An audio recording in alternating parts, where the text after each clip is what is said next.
King Sugar and other agricultural monarchs.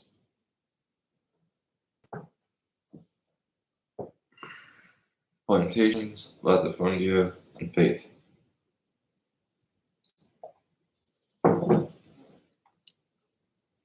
Undoubtedly, gold and silver were the main motivating force in the conquest, but Columbus, on his second voyage, brought the first sugarcane roots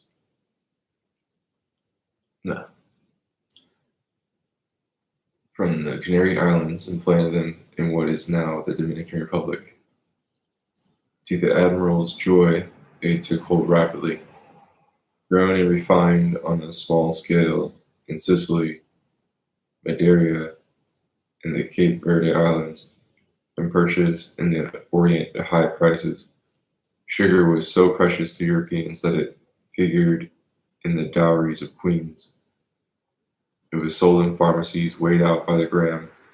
For almost 3 centuries after the discovery of America, no agricultural product had more importance for European commerce than American sugar.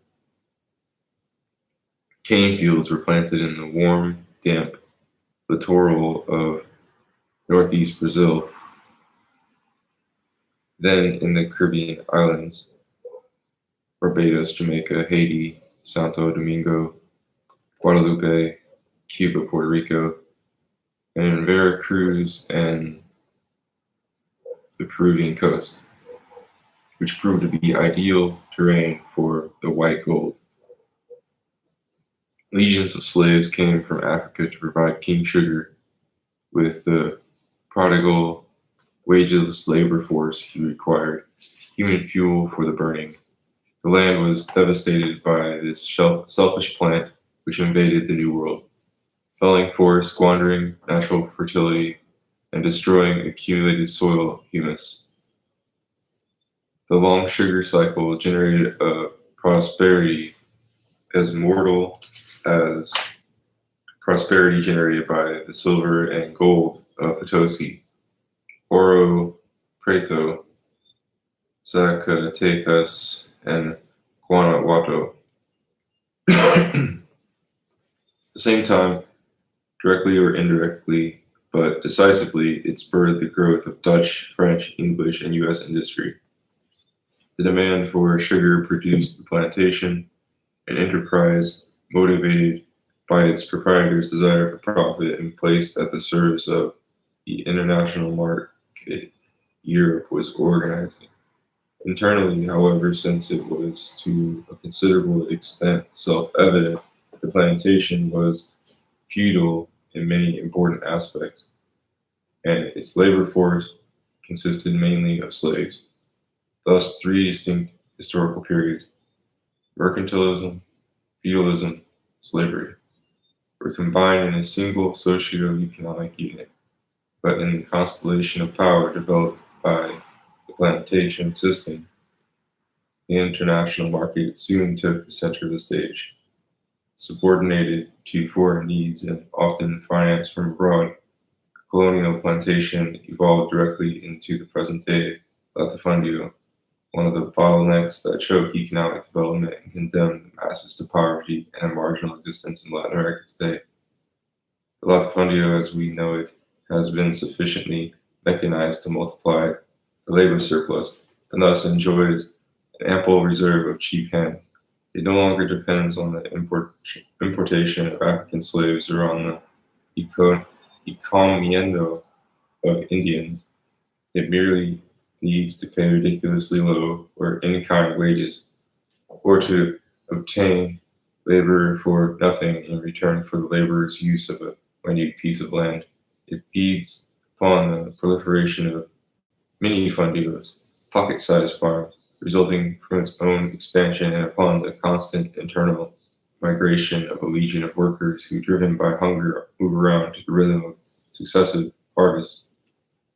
The plantation was so structured as to make it, in effect, a sieve for the draining off of natural wealth, and today the latifundio functions in the same way.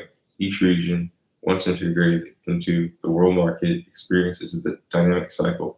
Then decay sets in with the competition of substitute products. the exhaustion of the soil, or the development of other areas where conditions are better. The initial productive drive fades with the passing years into a culture of poverty, subsistence, economy, and lethargy. lethargy. The Northeast was Brazil's richest area and is now its poorest. In Barbados and Haiti, human antheps live condemned to penury. In Cuba, sugar became the master key for U.S. domination at the price of monoculture and the relentless impoverishment of the soil. And this has not been the role of sugar alone. The story has been the same with cocoa, which made the fortunes of the Caracas oligarchy with the spectacular rise and fall of cotton in Maran, with the Amazonian rubber plantations, which became the cemeteries of northeastern workers recruited for a few pennies, with the devastated Quebracho forests in northern Argentina and Paraguay, with Yucatan's Nican plantations where Yaqui Indians were sent for extermination. It is also the story of coffee, which advances, leaving deserts behind it, and of the fruit plantations in Brazil, Colombia, Ecuador, and the unhappy lands of Central America. Each product has come to embody the fate of countries, regions, and peoples, and mineral producing communities have, of course, traveled the same melancholy road. The more a product is desired by the world market, the greater the misery it brings to the Latin American peoples whose sacrifice it creates it. The area least affected by this iron law has been Rio de la Plata, feeding the international market with its hides, meat, and wool, yet even it has been unable to break out of the cage of underdevelopment. How the soil was ravaged in northeast Brazil. Because they discovered precious metals first, the Spaniards only began raising sugar in their colonies, initially in Santo Domingo, then in Veracruz, Peru, and Cuba, as a secondary activity. Brazil, on the other hand, became the world's largest sugar producer and remained so until the middle of the 17th century. Portugal's Latin American colony was also the chief market for slaves. Native workers, always scarce, were rapidly killed off by the forced labor, and sugar needed thousands of hands to clear and prepare the ground to plant, harvest, transport, grind, and refine the cane. Brazilian colonial society flourished in Bahia and Pernambuco as a sub-product of sugar until the discovery of gold moved its center to Minas Gerais. The Portuguese crown granted lands in usufruct to Brazil's first big landlords. The feats of conquest proceeded in tandem with the organization of production. 12 captains received by written grant the whole of the vast unexplored territory to be exploited in the king's service. However, the business was mostly financed by Dutch capital and thus became more Flemish than Portuguese. Dutch entrepreneurs not only participated in establishing sugar estates and importing slaves, they also picked up the crude sugar in Lisbon, refined it, sold it in Europe, and pocketed a third of its value in profits. In 1630, the Dutch West India Company invaded and conquered the northeast coast of Brazil and took over direct control of sugar production. To multiply their profits, the sources of sugar had to be multiplied, and the company offered the British and Barbados all facilities to start massive production in the Antilles. They brought Caribbean colonists to Brazil to acquire technical and organizational knowledge. When the Dutch were finally thrown out of the Brazilian Northeast in 1654, they had already laid foundations for intense and ruinous competition by Barbados. They had taken slaves and cane roots there, set up sugar estates, and had provided all the implements. Brazilian exports plummeted to half of what they had been, and sugar prices were halved by the end of the 17th century. Meanwhile, Barbados' black population increased tenfold in a few decades. The Antilles were nearer to the European market, and Barbados developed superior techniques and offered virgin land. while Brazilian soil was wearing out. This crisis in the sugar-growing Northeast was also precipitated by serious slave revolts and by the gold boom to the South, which robbed the plantations of labor. The crisis was definitive. It has dragged itself painfully down centuries into our time. Sugar has destroyed the Northeast. The humid coastal fringe, well watered by rains, had a soil of great fertility, rich in humus and mineral salts, and covered by forests from Bahia to Serra. This region of tropical forest was turned into a region of savannas, naturally fitted to produce food. It became a place of hunger, where everything had bloomed exuberantly. The destructive and all-dominating latifundio left sterile rock, washed-out soil, eroded lands. At first, there had been orange and mango plantations, but these were left to their fate, or reduced to small orchards surrounding the sugar mill owner's house, reserved exclusively for the family of the white planter. Fire was used to clear land for cane fields, devastating the fauna along with the flora. Deer, wild boar, tapir, rabbit, pacas, and armadillo disappeared. All was sacrificed on the altar of sugarcane monoculture. At the end of the 16th century, Brazil had no less than 120 sugar mills worth some 2 million pounds, but their masters, uh, owners of the best lands, grew no food. They imported it, but they imported it just as they imported an array of luxury articles which came from overseas with the slaves and bags of salt. Abundance and prosperity went hand in hand. As usual with chronic malnutrition and misery for most of the population, cattle were relegated to deserts far inland from the humid coastal zone to the Cerrado, which 2 head of cattle to a square mile supplied, and still supplies tough, tasteless, and always scarce meat.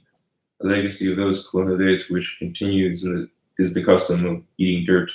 Lack of iron produces anemia, and instinct leads northeastern children to eat dirt to gain the mineral salts which are absent from their diet of manioc, starch, beans, and with luck, dried meat. In former times, this African vice was punished by putting muzzles on children or by hanging them in willow baskets far above the ground. The Brazilian Northeast is today the most underdeveloped area in Western Hemisphere. As a result of sugar monoculture, it is a concentration camp for 30 million people, the same soil that produced the most lucrative business of the colonial agricultural economy in Latin America. Today, less than a fifth of Pernambuco's humid zone is used for growing sugar. The rest is not used at all. The big sugar mill owners, who are also the biggest planters of cane, permit themselves this luxury of waste. It is not in the northeast arid and semi-arid interior that food conditions are worse, as is erroneously believed. The Sertão, a desert of stones and sparse vegetation, has periods of hunger when the scorching sun produces drought and the semblance of a linear landscape, forcing the people to flee and sowing crosses along the roadsides. But in the humid littoral, that coastal fringe, still so ironically known as the forest zone, contribute to the remote past and to the pitiful remnants of forestation surviving from centuries of sugar hunger is endemic.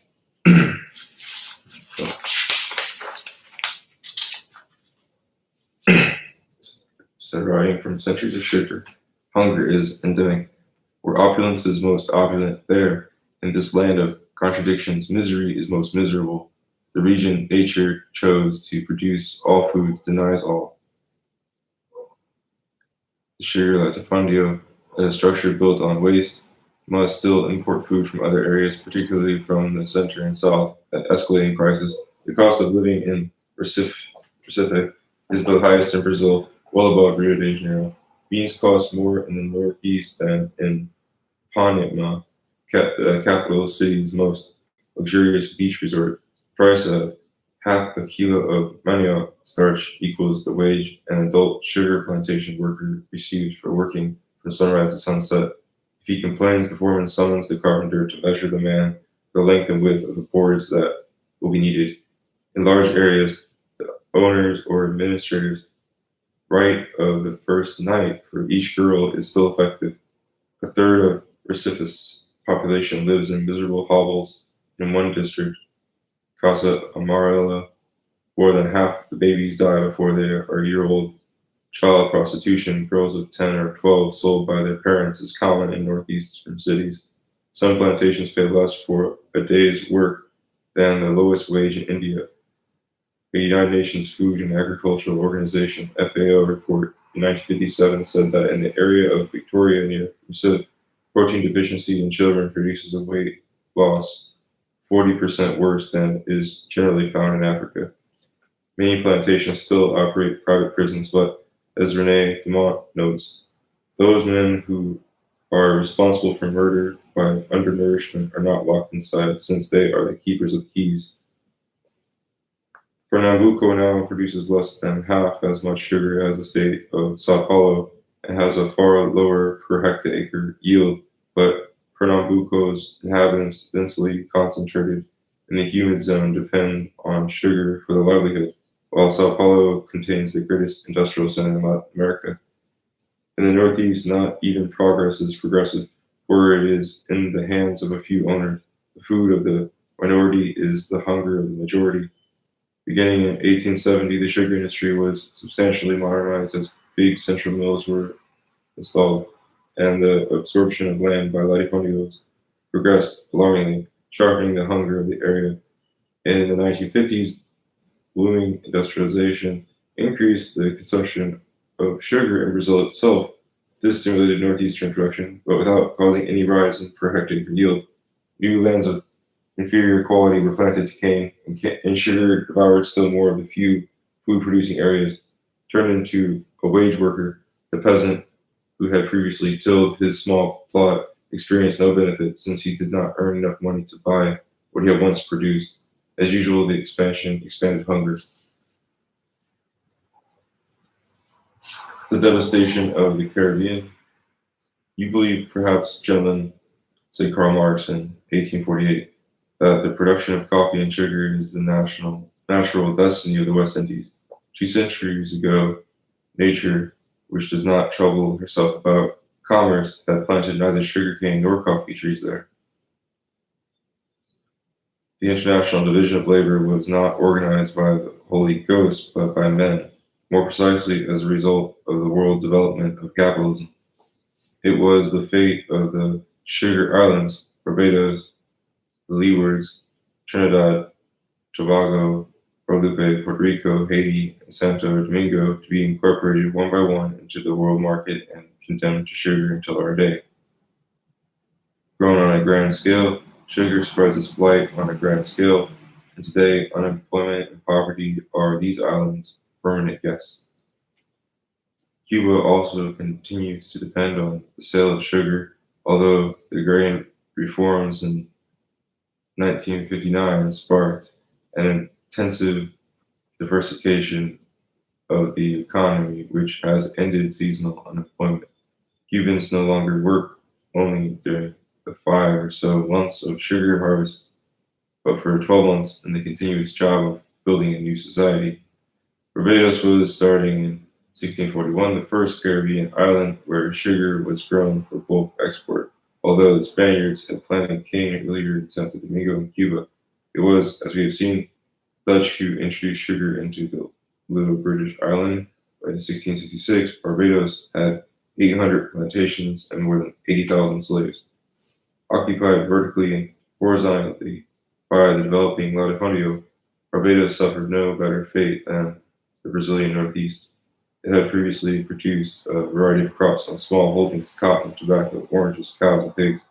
Game fields devoured all this and devastated the dense forest in the name of a glorious illusion. The island soon found that its soil was exhausted, that it was unable to feed its population, and that it was producing sugar at uncompetitive prices.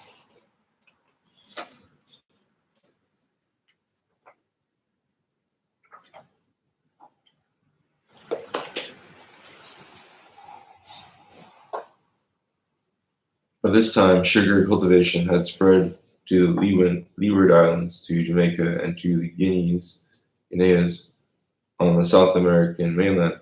Jamaica entered the 18th century with 10 times more slaves than white colonists. Its soil, too, was soon exhausted. In the second half of the century, the world's best sugar was being raised on the spongy coastal plains of Haiti, a French colony then known as Saint Dominique. Dominique. Northern and western Haiti became a human antheap. Sugar needed hands and more hands. In 1786, the colony brought in 27,000 slaves. In the following year, 40,000. Revolution broke out in the fall of 1791, and in 1 month, September, 200 sugar plantations went up in flames.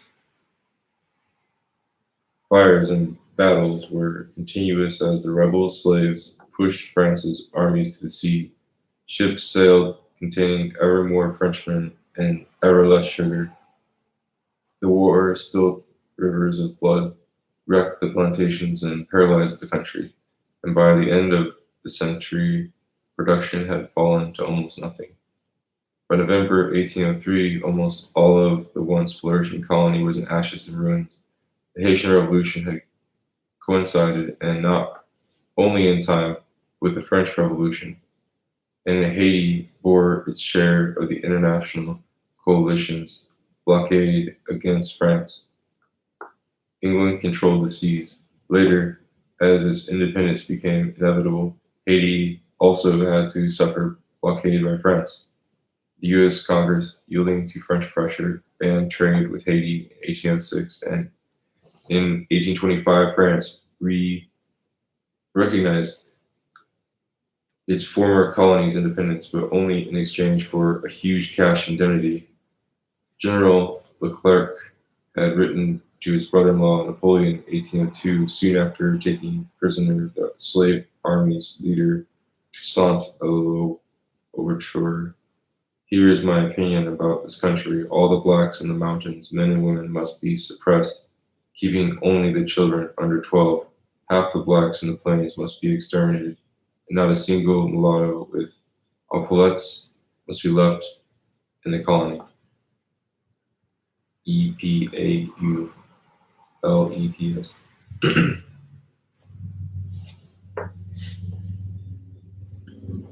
The tropics took their revenge on Leclerc, gripped by the Black Bonnet, and despite the magical incantations of Pauline Bonaparte, he died without carrying out his plan. But the cash indemnity was a millstone around the necks of those independent Haitians who survived the bloodbaths of successive military expeditions against them. The country was born in ruins and never recovered. Today it is the poorest in Latin America. The crisis in Haiti produced the sugar boom in Cuba, which quickly became the world's top producer. Cuban production of coffee and other items in great demand overseas was also stimulated by the collapse of Haitian production. But sugar won monocultural race in 1862, Cuba had to import coffee from abroad. A respected member of the Cuban sugarocracy held forth on the proven advantages that can be obtained from another's misfortune. After the Haitian Rebellion, sugar prices in European markets topped all records, and by 1806, Cuba had doubled both its mills and its productivity.